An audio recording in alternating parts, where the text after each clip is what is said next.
Well, I've got an article that I want to write, which I haven't finished yet, which is the headline is, "Are we automating ourselves right out of business?" I mean, people are a little bit tired of, once you realize that you're talking to a bot and, you just sort of like, okay, well, I'm not important enough to answer the phone. I mean, how many companies these days have a real live person answering the phone, and she or he doesn't even have to be at the company. They could be working from home. But that person says, "Oh, yes, I know who you need." And that person answers the phone, not, "Here's our menu and press 1 for this." And, "Oh, we've changed our message," which is BS. We all know it's BS. So right off the bat, you're just rejecting you're saying, "You stay outside while I get everything organized. And you can only come in this door this way." It's very dictatorial. It's very hands on your hips, the way voicemail turned out. And I helped launch voicemail back in the day, and email and spreadsheets and all that stuff. So, it's kind of odd now that I don't really like what voicemail ended up to be. But it's very insulting to customers. Why not just have someone answer the phone and say, and you can do that with technology. Like I said, they don't have to be in the company right now or anything. And then, "Oh, I know who you need. I'll connect you with so-and-so." And then they get a call and then they know that, it's going through, and you don't have to listen to some prepackaged ad about how wonderful we are while we have you on hold for 20 minutes. Something's gone really wrong with all of that. It's very, I mean, we put up with it because we're customers and we don't have any choice. And maybe we're dealing with, our cable company or something. But man, oh man, it's insulting.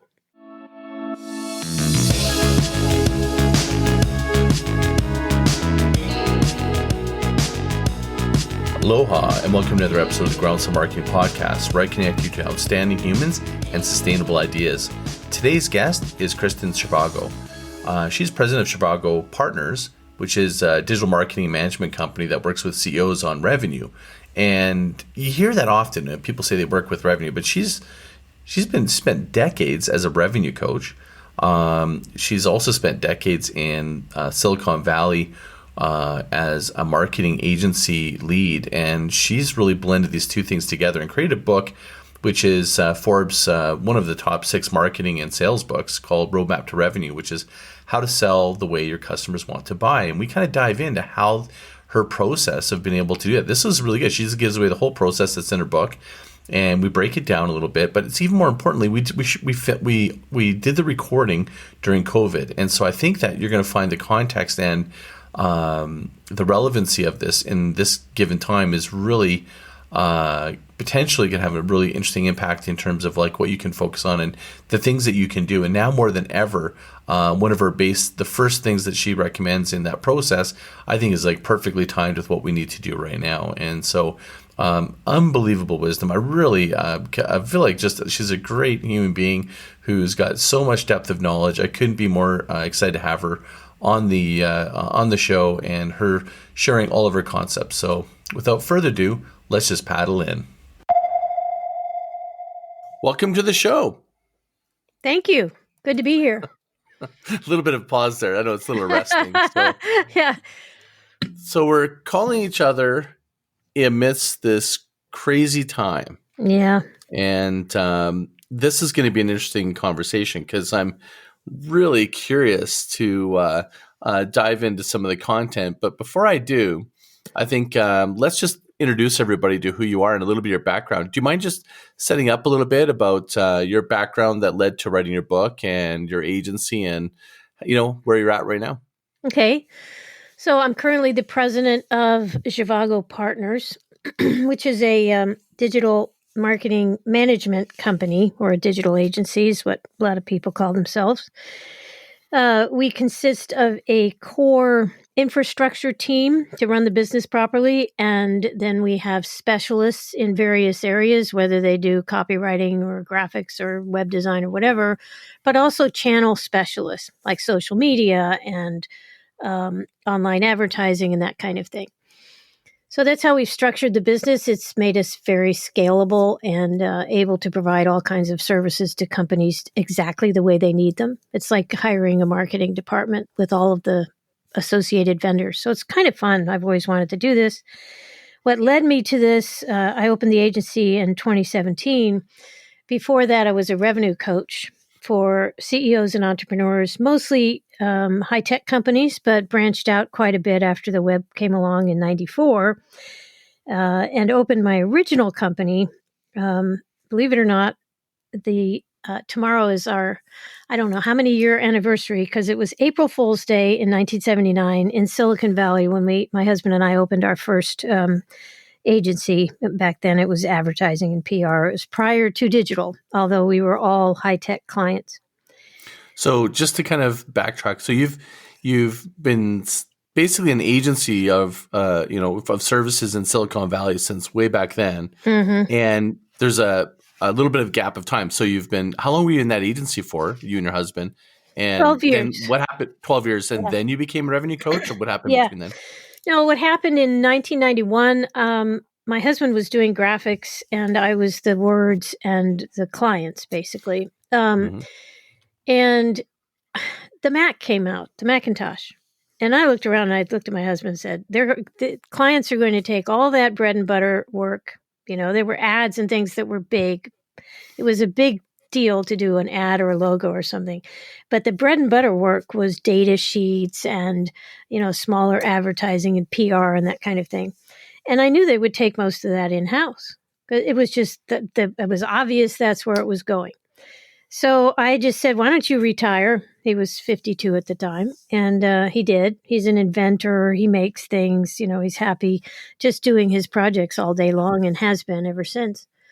And it took me a while. I mean, for the first 3 years, actually, I didn't even know what I was supposed to be doing every day. I took an enormous leap of faith. And as during that time, I realized I was a revenue coach. And that was someone who taught CEOs and entrepreneurs how to make more money by understanding what their customers wanted to buy from them and how they wanted to buy it. And I did a lot of research. I always interviewed my clients' customers before I started work for them, found out what the truth really was, what they really wanted in their own words, and then turned that into a way to market to them. And it was more than just mimicking back what they said. It was really understanding what was driving them and what they wanted, what problems they wanted to solve. So that turned into a very successful couple of decades. I did turnarounds. I did marketing and sales turnarounds for big and small companies. I worked for Dow Jones. I worked for IBM and a lot of mid-size and smaller companies. It was fun.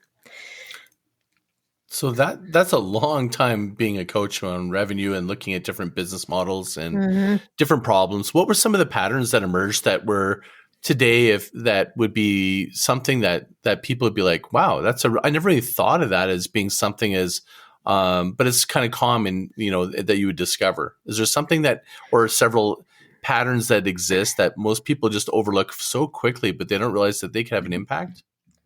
Yeah, the biggest one was when I did start working with a client, I would ask them what was most important to their customers. They'd tell me all about their customers and they'd show me their personas and all that.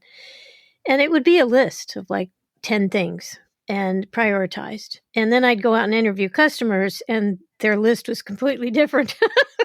That was the first big eye-opener. And that happened over and over again. I can't tell you a single company where I went out and did those interviews and came back saying, well, you guys are 100% correct. This is exactly, you were right on the money. Never happened, ever.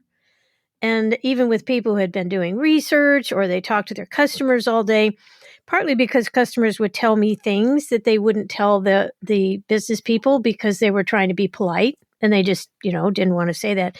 And the way I presented the data, when I first got on the phone with them, I would tell them that the results of this are going to be anonymous, that I would take what they said and break it up into categories so nobody could tell who was saying what. And they just opened up. I mean, even though I also said I was recording the conversation because I couldn't type as fast as they could talk, but they just opened up and they would tell me how it was when they were trying to purchase and how frustrated they got in certain areas or what the salesperson said that didn't turn out to be true, why they bought the product, in fact, what they thought of competition, what they thought the company was not doing very well and should fix.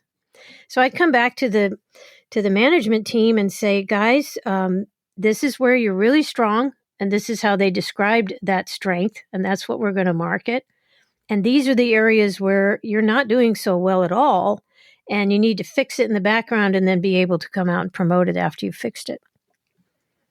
So what you're describing is B2B. Like that's not like doing secret shopper. It's more B2B, correct? Yeah, I did a lot of B2B, although when the web started emerging as a commercial medium, it was the great equalizer. And everything I learned from B2B, I found I could apply to B2C. So even in our own agency now, we have a mix, about half and half of B2B and B2C. But the principle's the same.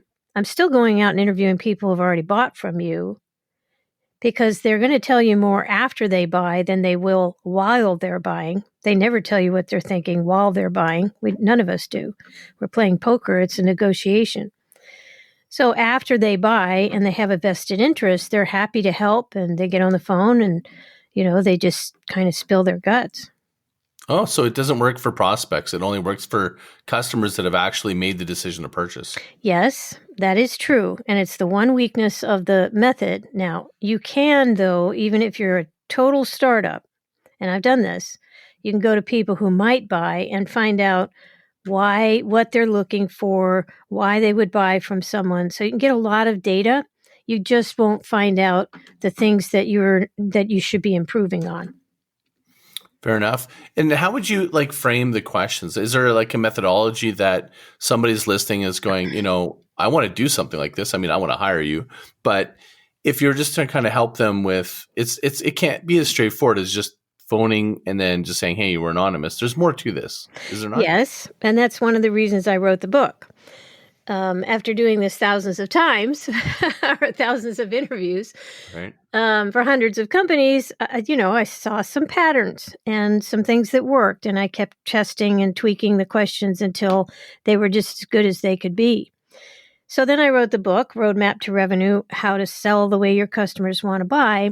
And the first couple of chapters introduced the concept that selling is not about selling. It's about making it easier for them to buy. It's about supporting their wanted or desired buying process. So I introduced that concept, and then I just spend chapter 3 giving exact specific instructions on how to get them on the phone, how many people you need to interview. And shockingly, you can get solid bankable trends after the 5th to 7th phone call. If you're smart, you'll talk to 10 people. But you'll be surprised at how similar all of those comments are. It surprises me every time. But by the 5th call, you start to see it. By the 7th call, it's pretty much, you get it. You know what the big picture is. And you could go and build a decent campaign out of it. Can we step back? You said something that was really interesting. It was you said that they're not selling. You're removing, is it friction? What is it that you're removing? Well, the buying process is actually a series of questions typically asked in a certain order. And the back part of the book, I go through I basically dissect the 4 types of buying processes, which I'll get into in a minute, and say, here are the questions, and here are the answers that typically satisfy them, and the best way to provide those answers. So we think we're selling, but what we forget is that people work so they can spend money. So they work to buy. The desire to buy is there already if you're talking to the kinds of people who could use your help. So the thing we forget is they're pretty much already convinced that they want something like this. Now we have to convince them that the thing we're selling is going to satisfy their needs. So they're going to ask questions and we're going to answer them. If we know what those questions are, then we're going to answer them on our website, in our social, in our content, podcasts. There's a variety of ways to answer those questions. But that's really what selling is. And someone who's on a commission and eager to close the sale is going to do more to turn off the customer, because the customer doesn't want to be sold. They don't want to be pressured into something they will regret. They just want to know that what they're doing is, and especially in B2B too, because your reputation as an executive in a company or as a worker in a company is based on the decisions that you make as you buy stuff, and then it gets rolled out to the rest of the company. And you don't want a black mark on your little invisible whiteboard. Everybody who works in a company has a little whiteboard hanging on their neck, and over time they get black marks on it. So the biggest thing they want to do is avoid getting black marks because they never get erased. Everybody knows you have them, and it determines how effective or how much people will listen to you in meetings. If you got too many black marks on your whiteboard, nobody will even pay attention to what you say. Does the buying motivation, does it shift based on the type of buyer I am? So, for example, I'm buying for myself versus I'm buying for my company versus I'm spending the company's money versus I'm a professional purchaser. Yes, of course. I mean, and I can go into the details, but the thing to remember first, though, is to back up even further and go into these 4 types. So as I was analyzing buying processes, and I was really one of the first people to say it's about the buying journey, not about the selling journey. I realized that there were 4 types of products and services in the world based on the amount of scrutiny that people applied to the purchase. So there's light scrutiny, medium scrutiny, heavy scrutiny, and intense scrutiny.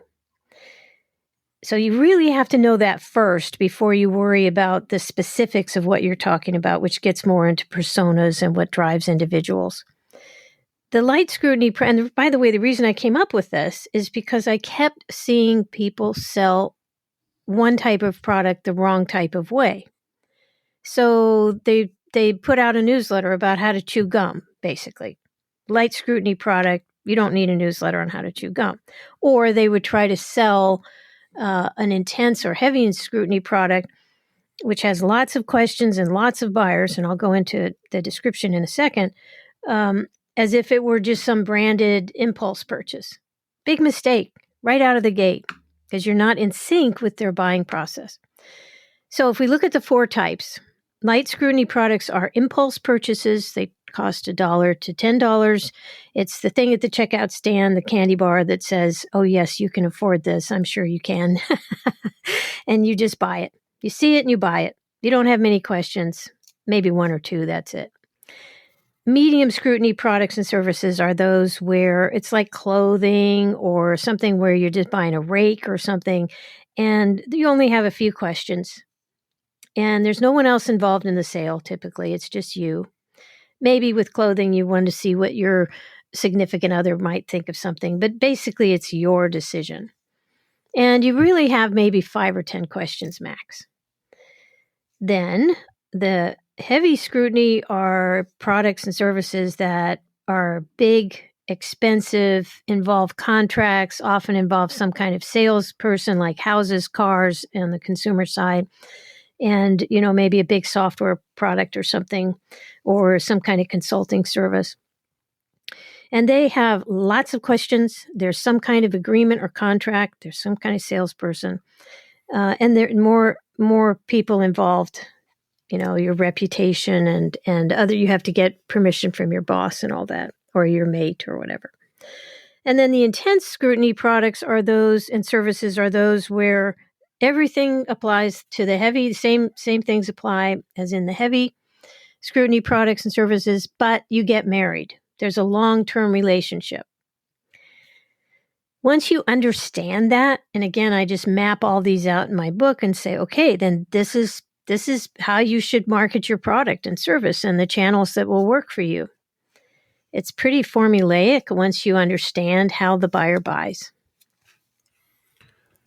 So that's the type of buying. Now, what about environments? Like we're looking at an environment now where the economic conditions change. Does that change the scrutiny, or is it just more weight goes to smaller decisions? I mean, like how do you like I'm really thinking about like this is a really interesting topic right now because I feel like we're in a different time than if we recorded this like like when we originally had scheduled to do this. It was Yeah. just before this all was going on. Yeah. And I think this podcast is completely could be different. Oh, I agree. And it's funny that you bring that up because lately the part of my brain that thinks about these things on the big macro scale is working on something about mindset. And to me, if I'm starting to map out mindset, and consultants listening to this will probably try to jump on and beat me to it now. But and I don't know if mindset is the word I'm going to end up with, but it's about the environment. Because right now, you're absolutely correct. This environment, this worldwide pandemic has changed everything. For some more than others. Obviously, the travel industry and people that can't, like the spas and salons and, people that were hands-on with their customers, obviously, they are severely affected. Other people, like in my business, and I think your business too. I mean, we just went to work the next day. It was outside of stocking up and being careful and staying home for our families and being safe and all that. The actual work experience didn't change at all. Well, actually, I'd argue I got more busy. Did you? Yeah. More people are trying to realign, pivot, and create new strategies. Yeah. Mm-hmm. Yeah, that's true. That is happening. So, I do think there are things that affect the mindset of the customer, and they can be categorized. And as I said, I'm working on sort of diagramming that out and saying, well, what does it really look like? And how does it then determine? I don't want to do this. I never do this type of thinking just to say, oh, good, I just came up with, the equivalent of a purple cow or something. No offense to Seth, who's wonderful. I want to be able to come up with something that someone can go back to their office and put to work, or their home computer now that they're home, but just put it to work, which is why the whole scrutiny thing was developed, because I wanted people to stop basically getting in the way of the buying process and start supporting it and therefore selling more. And I feel the same way here. We have to take their environment into account, and I don't have that all thought through yet, so I can't tell you what the answer is. But there is one answer that's true no matter what, which is if you turn around and start interviewing your customers, or at least talking to them and asking them those open-ended questions. By the way, there's about 10 of them, and they're in the book. But they are questions like, how do you feel about our product and service? If you were the CEO of the company tomorrow, what's the first thing you would do? What trends do you see right now? What's your biggest challenge? And those questions have been worked out over all these interviews to get the everything you can get out of them. And even at the end, you say, is there anything I should have asked you that I didn't ask you?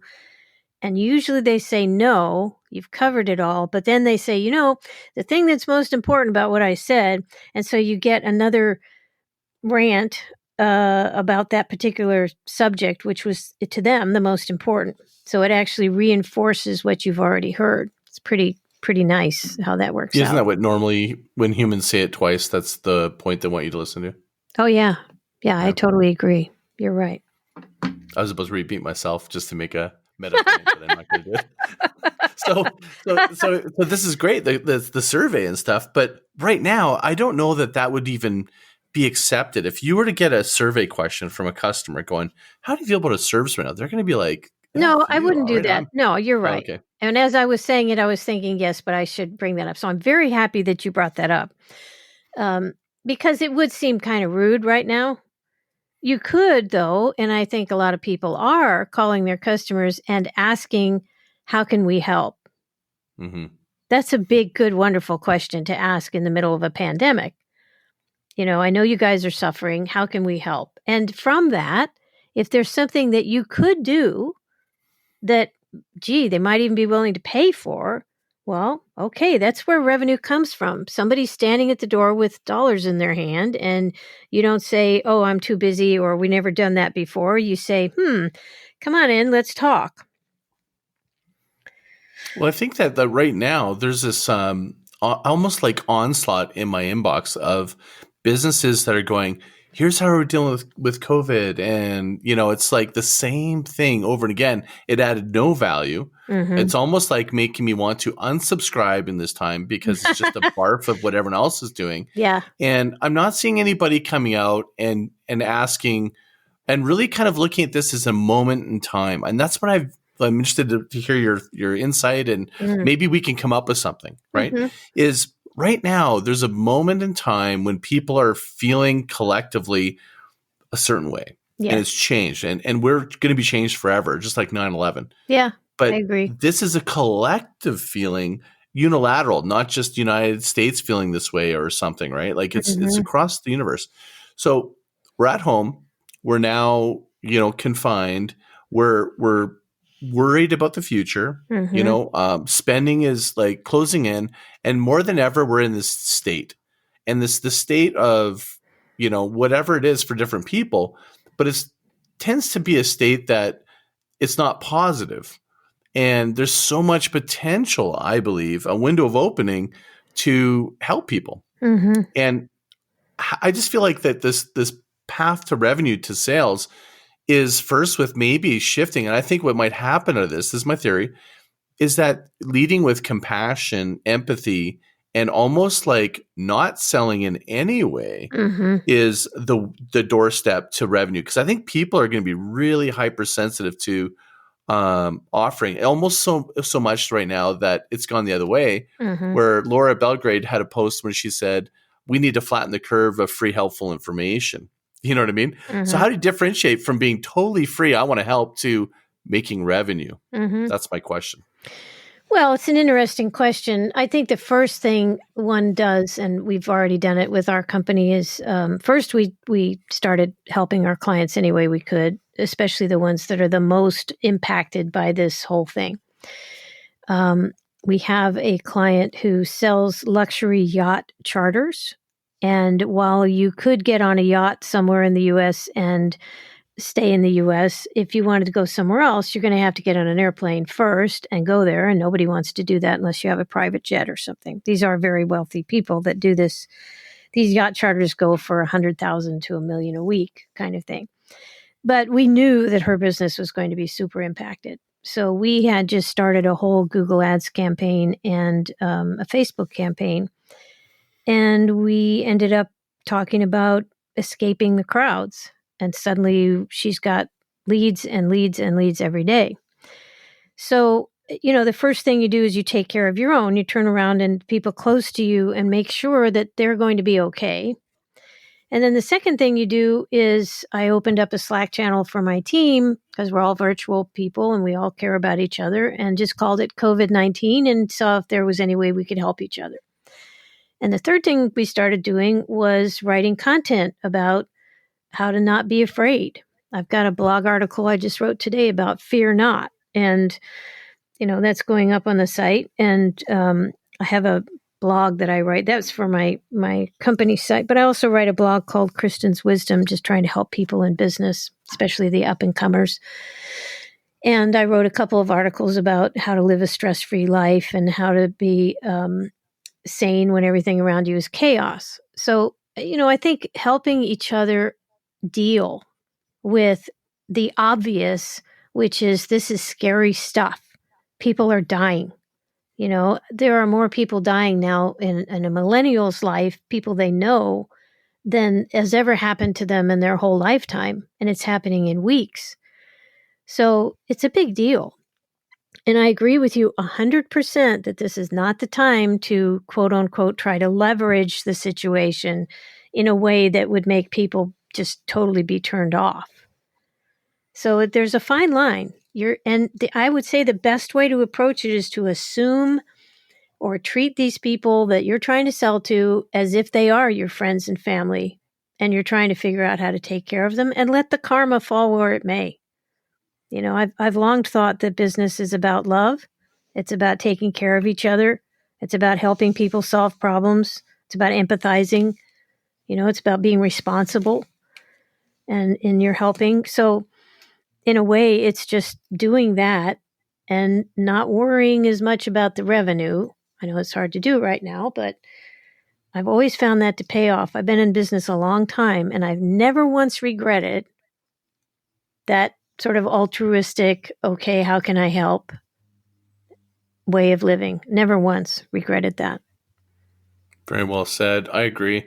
So, what about like the survey component? Like, is there a way to be compassionate and look to help them to find maybe opportunities? So, like, what I'm thinking is, instead of surveying about the friction, is looking at, like you said, like, how can we help? But is there maybe a way to structure this? Because in that case, it's maybe less important that they're anonymous.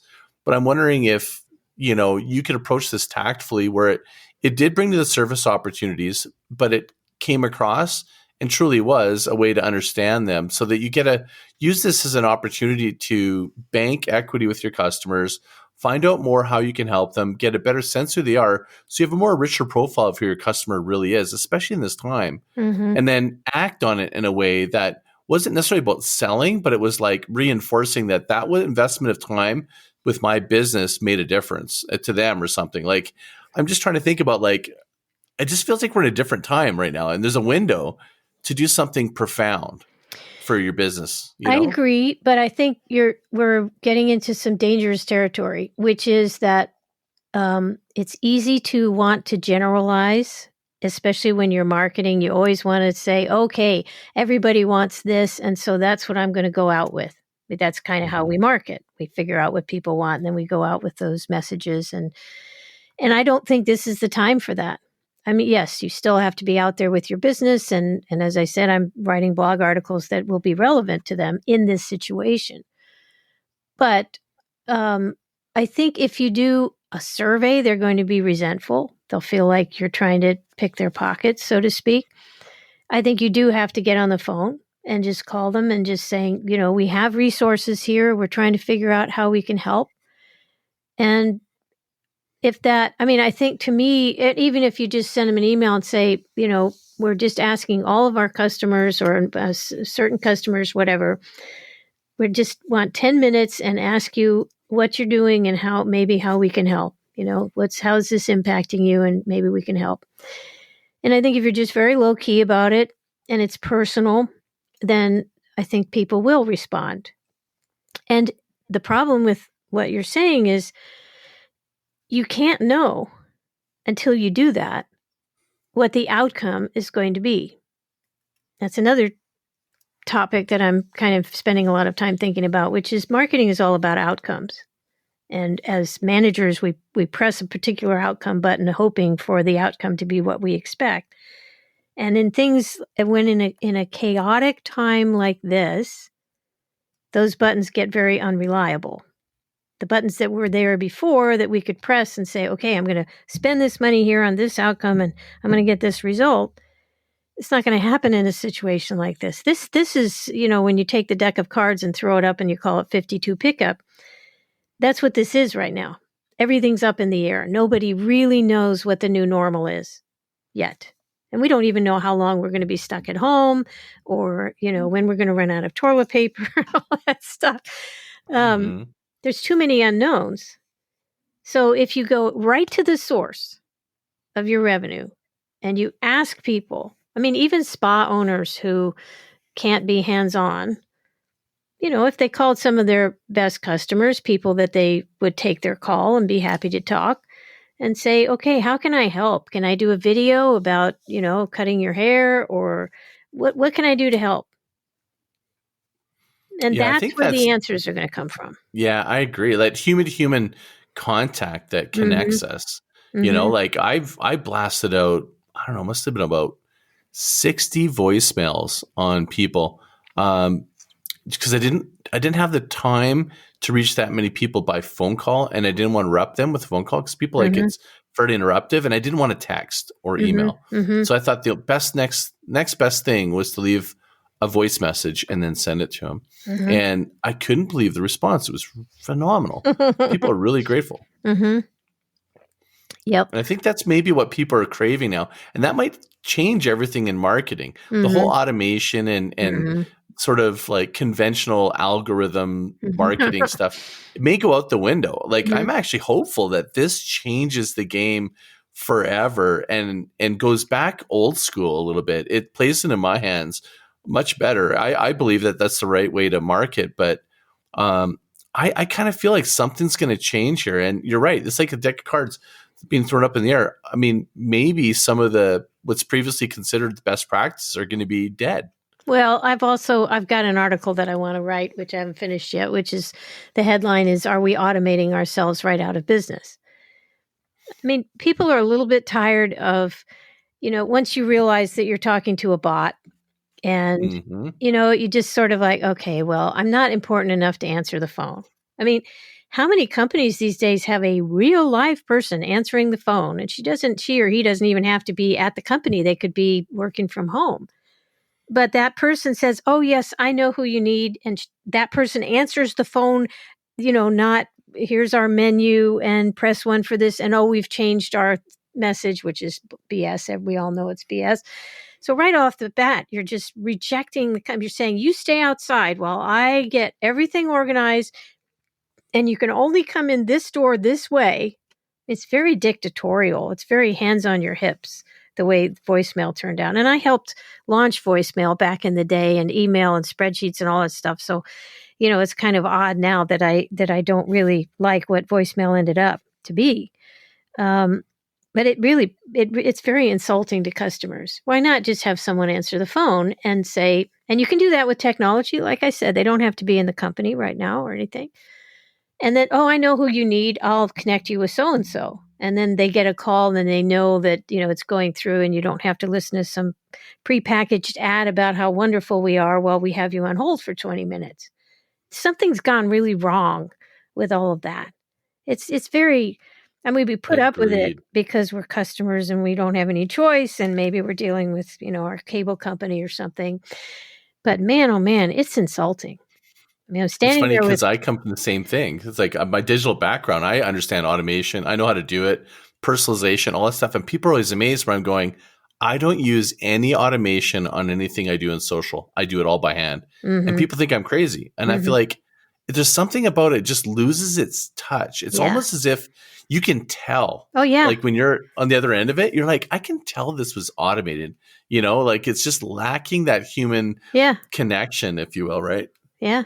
No, I agree with you. So we're in isolation. I actually think that, like when you have, because what Survivor, right? Survivor, they have this scene where you haven't eaten for, anything for whatever, 2 weeks or something.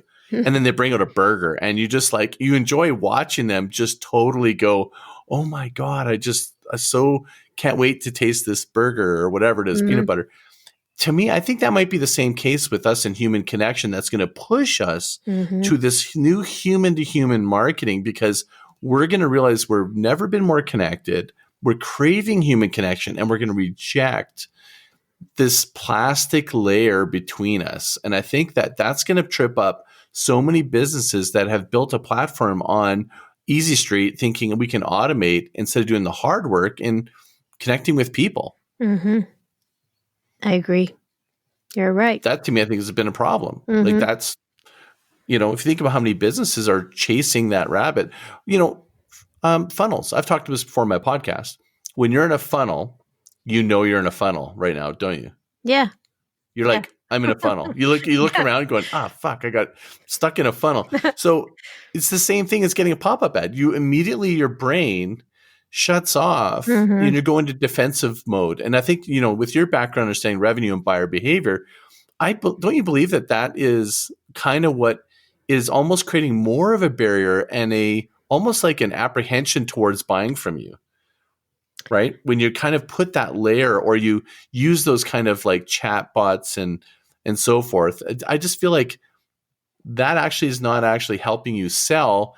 You just win by numbers, but over time, that's good losing battles, like race to the bottom. Yeah, and it all comes down to, are you welcoming customers? Are you immediately responding to them?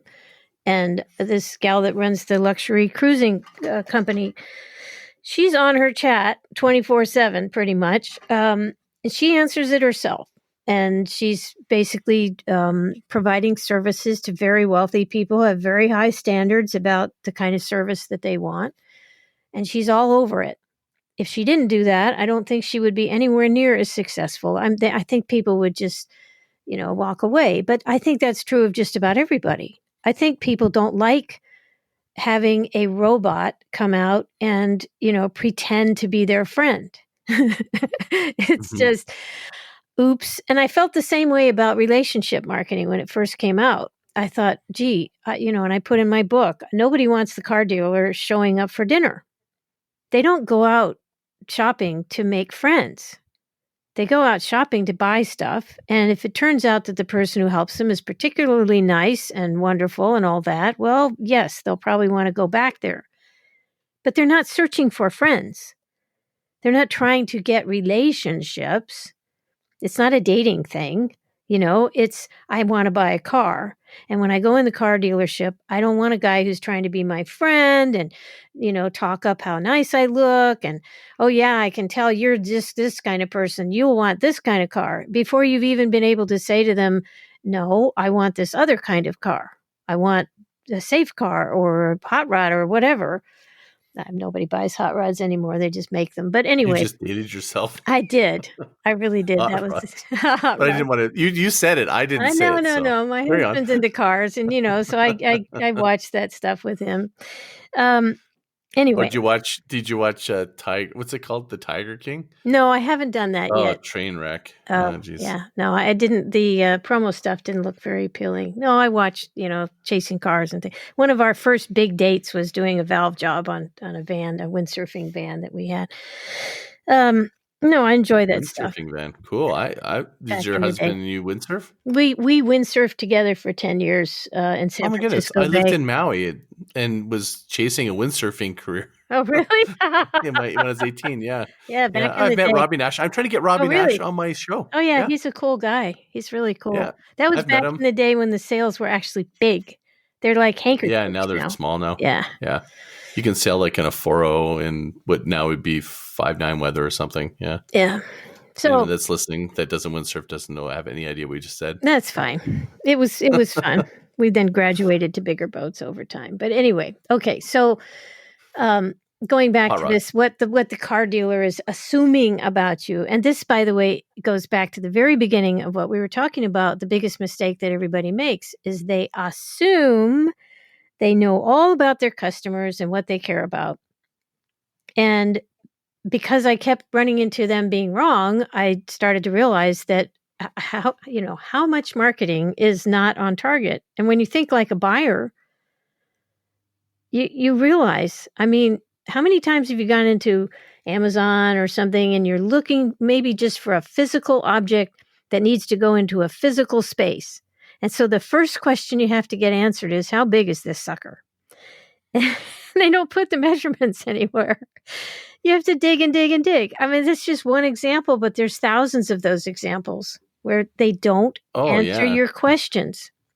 Like or they create friction, unnecessary friction, right? Where like Air Canada on my return flight, doesn't automatically. I've already given them all my information, my passport, but that's usually when I have the least amount of time and I don't have my passport handy where I can open it up and type in those crazy, coded numbers. I'm in a cab or something, or Uber now.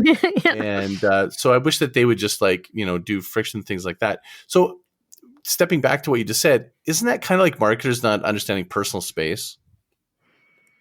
Well, you know what I mean? Like you're at a party and you're like, hey buddy, you're like at half a foot too close. And some people just don't get personal space. Isn't that marketing to extent that you just almost feel like as an observer of these situations, relationship marketing, trying to get too intimate or botting or asking for the sale before you even get to and yelling, browbeating me and saying the same message over me. Isn't that kind of the same thing about personal space? Well, that's what people feel, is that now you're entering my digital world. Yes. And you are absolutely right. And what happens is, and after turning around a bunch of marketing departments and being in the shoes of marketers many times, I know what happens. You are expected to make those sales happen. And marketing is even more in charge of lead generation than it ever was, and closing sales and so on, because most of that happens digitally now. Sales guys are hardly involved, depending on what you're selling. But so the question answering process is up to the marketer, and the marketer is supposed to deliver the goods. And that pressure is enormous, which is why marketing people have a tenure of like 2 years usually in companies, because they hear more from the people inside the company than they do the customers. They hardly ever talk to customers. And that's why before I would do a marketing department turnaround, the first thing I would do is spend the first 2 weeks not coming to work and just being on the phone with customers, so that when I got in there and I was starting to work, 8 in the morning till 11 o'clock at night every single day and getting 200 emails from everybody wanting my opinion on something. I mean, you can't do both. So one of the things I recommend to marketers is they make one phone call a week at least and have everybody else in the department do the same, so that you're still gathering data and getting your work done.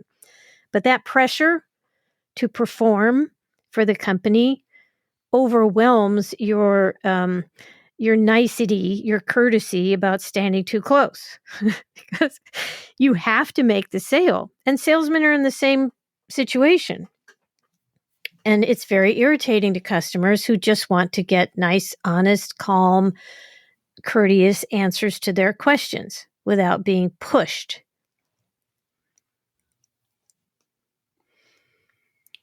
So I'm just a little bit of a pause there. Didn't realize that was like where you're ending. So Yeah, I was sorry. listening along, but I was going, well, they don't want to be pushed, but I'm like, I'm wondering if, you're in that instance you're talking about, like that intimacy where you're going in and you understand the customer first. Yeah. I'm wondering if like somebody out there is listening and going, they're the marketer. So I'm putting myself in the shoes of the marketer, Mm-hmm. and I'm going, they're trying to do the right thing. Mm-hmm. Like I know there's a lot of marketers and they get pressured to do these other nonsensical things, going, well, we just push it out. I've been in the same situation. Oh, yeah. Where I'm like, we just messaged them and this is just like offside. Like it's just off. It's just the tempo's off. Right. Mm-hmm. And I'm wondering what you would say to them. How do they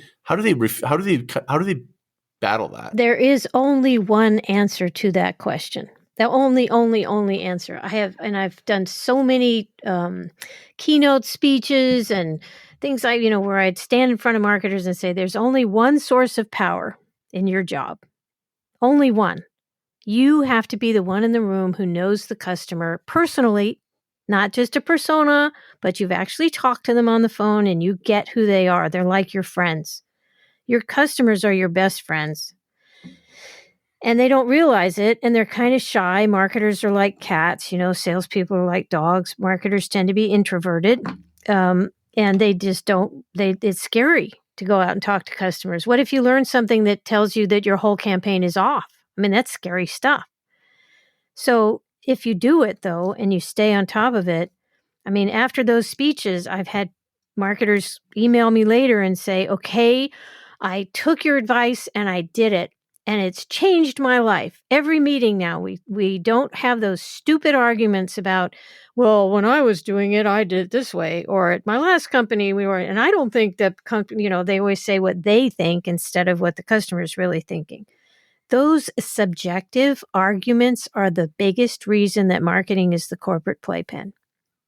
It's not like finance. It's not like engineering where you can say this number and that number add up to this number, or you push that button and this happens. That's very tangible stuff. But you get a bunch of executives, smart, wonderful people in a meeting with a marketer who hasn't talked to customers, and they are going to run all over that person. That person has no power. That person cannot come back and say, wait a minute, I just interviewed 10 customers in the last month or whatever, and that is not what they said. Every single person said this. Well, guess what? The room has to shut up because you just put truth on the table. And, the truth will set you free. It's just an amazing thing that happens. So it's funny you'd say that because I think you and I talked and we actually had this bit of this conversation. And there was a lady that talked to me who really knowledgeable, but she's working with an old school owner, and the other executives have just marginalized her. But she's really sharp. She knows what she's doing, but she hasn't found her voice, and she was really struggling with that. And she actually wanted me to come in, almost be like her chaperone, and kind of like, set them straight. And I was like, no, I don't think that's going to work. Mm-mm. But what I did was I used your advice, and I said, hey, why don't you go interview customers? So I said, I believe this to be true. He who owns the relationship and understanding the customer intimately owns the boardroom. Yeah. And it worked. She went out and she's making headway. So, it does work for those of you listening, because I actually, I think that was just present in my mind when she's chatting with me, and I was like, oh, it's something I would recommend anyways. But when you really articulated that, I was like, yeah, do this with confidence, because I think that what you're seeing is just seems and feels, and it just makes sense. Otherwise it's all speculation. Isn't that what you find a lot of these marketing meetings and so forth, is like people are just sort of like hypothesizing, and the finance guy might win the argument, or the engineer might win the argument, and they're not, they don't know the customer. They aren't the kind of people who would be comfortable with the customer if they were in the same room with them. There's that. I mean, or they look down on the customer. I've had those kinds of guys, not so much the engineers. They tend to be a little more folk oriented, believe it or not. But the finance guys, ooh, they sort of, their noses in the air a lot. Not all of them. Okay. So don't beat me up, finance guys, but they just weren't, they don't spend all their time thinking about people. They're in a different world. So the marketer is the one who knows people best.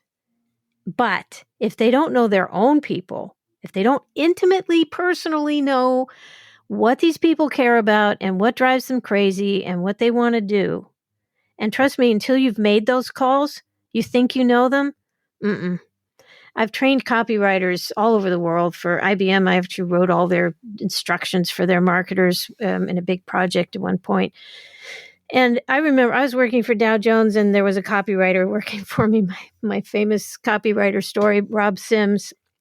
He's still doing this to this day, but I remember the first time I walked into his cubicle after I had asked everybody to call customers, and he was just sitting there staring after he'd hung up the phone. And I said, "Are you okay, Rob?" And he said, I can't believe it. I just talked to whoever it was, and, it was a customer.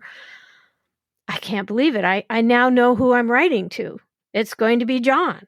I just talked to John, and I get John, and I understand. And what happens is you're writing an anonymous letter to someone you think you know when you don't know the customer yourself. And it doesn't work. Like you said before, everybody knows when someone knows them, or if it's a real person, or they're being automated. I mean, we learn who loves us when we're babies. When the aunt comes in and pinches our cheek really hard and says, "Oh, you cute little thing, but it hurts." Okay, I don't like that one. She's not really, on my side. So you learn those things early on, and that's what we're dealing with human beings. They know if you care about them or not. They know if you understand them or not. They absolutely do. You can't fake it. And that's, I would say, probably 75% of marketing is faking it. Well, that's what I was saying earlier on with the messages going, we care about you, COVID. Yeah. It just feels like they're just faking it. They're saying it because they feel obligated to say it. So I just feel like now could be a chance for a brand to break out and demonstrate it. Mm-hmm. And there are some that are. I mean, I've seen examples. I can't think of one off the top of my head right now, but there are a couple of examples of people who really have just said, okay, this is terrible. We're going to do everything we can. Here's what we're doing. And you just know that they're actually, they believe it. They care. Mm-hmm. You can't fake caring. So what do you say to people when the marketing in a downturn, and we're in a mega downturn, so, and it's a sensitive one. Yeah. So what do you say to somebody when you hear the logic is, and you ratchet up your marketing in a downturn? What's your revenue response on that? Well, there's a couple of things going on here. There's the recessionary aspect of it, where businesses are literally being forced to shut down. That's kind of It's kind of new. I mean, there's been bits and pieces of that, but there haven't been. This is a new phenomenon where, in a quote unquote free market democratic economy, capitalistic system, basically, where the government and I'm not complaining about it because we have to stop this virus from killing all of us.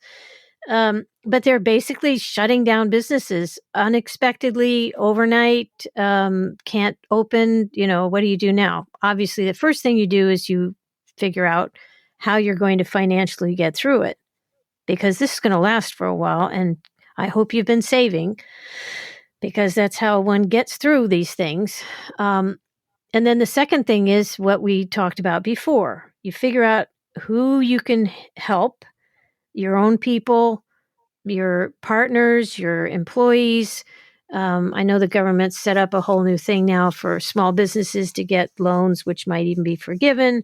And so there's that sort of thing to look into. But honestly, if you've really been doing it right, you have some set aside for such things and you try to live through it.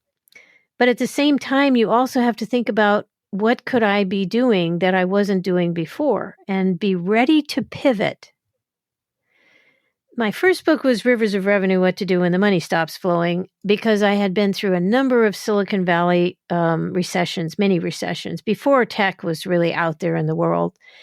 We had these mini recessions, and they were often created by some new technology taking over and changing everything overnight. And whole portions of the industry would just disappear. And people had to deal with that. And we were an agency in the middle of all of that. And I would be able to look around and say, okay, they're not buying computers right now because of this. So what are they going to do? They're going to buy more peripherals. They're going to need more services, testing. So we ended up working with testing companies and printing companies. And we had a banner year. I mean, we grew more that year than all the years previous.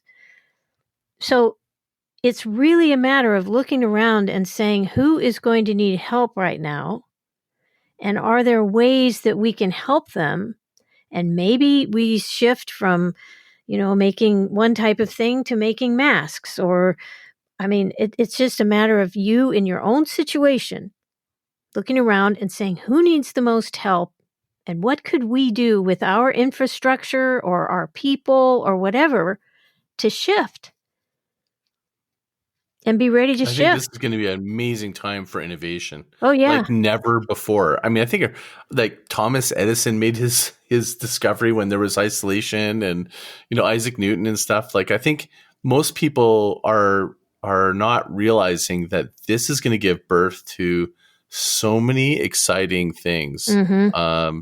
And for your business, that's the way I think mindset should be, is going, what can we give birth to? What lessons can we learn? Mm-hmm. I mean, in some ways you're going to be thinking about it anyways for survival, but I'm like, think beyond that. Like, what buyer behavior is changing, and get in front of that. What's going to be on the other side of this? Yeah, there are opportunities developing as we speak.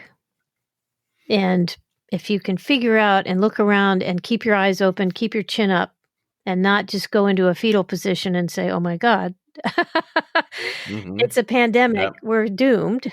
That's the beginning of the end right there. That minute you make that decision, it's over.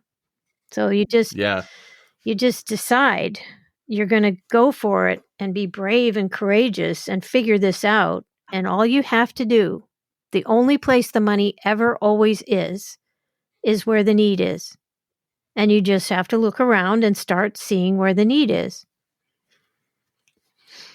Yeah, like you, I've been through a couple of these downturns, and that's what really has started sustainable growth marketing for me. And the book that I'm publishing, it's based on just enough of the short-term tactics and hactics, if you want to call them that, and what can you do to create resiliency in your business. Mm-hmm. And I really wish it was out already. I'm working quickly to get it out sooner because I think it's really timely, but your comments land really well. I mean, I think you've got such a great background and history of helping businesses to find their way through revenue. I'm looking forward to seeing some of the articles you're going to publish.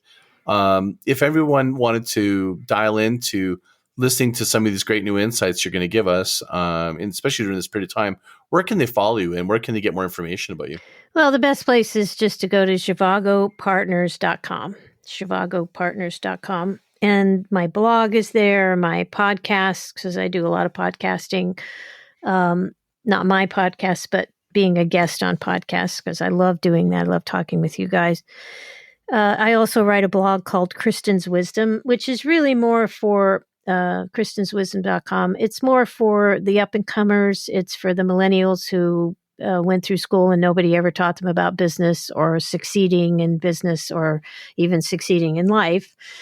So that's just a pet project of mine to help them get a leg up as to what's really important and what they need to do. So those are the two places. Of course, I'm in social, Facebook, Twitter, LinkedIn. I'm all those places. But those are the best places to find me, zhivagopartners.com. And my book is on Amazon in Kindle format, Audible format, and hardcover. And what's the title of your book?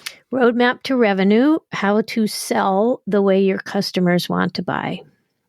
Perfect. And I'll put that in the show notes, including all the links. Great. So thank you so much for being on the show. That was just phenomenal. I've just loved the dialogue that we had before the podcast the other day that we had that nice chat. And you just really added some more really interesting perspectives to me. So thank you so much for being on the show. I really enjoyed it. You were great. Thanks. Awesome. Well, thank you. Okay. Okay, everyone. Well, until next time, that's another episode of the Groundswell Marketing Podcast. And I actually have, instead of just sending me an email like I do in the past, this is season 2. I now have a audio where you can actually go to groundswell.fm and leave a voicemail. And what I'm going to do is I'm going to do an episode with people's comments, good, bad, and ugly, and play them and have a response. So have fun with it. Leave me some voicemail. And until next time, mahalo.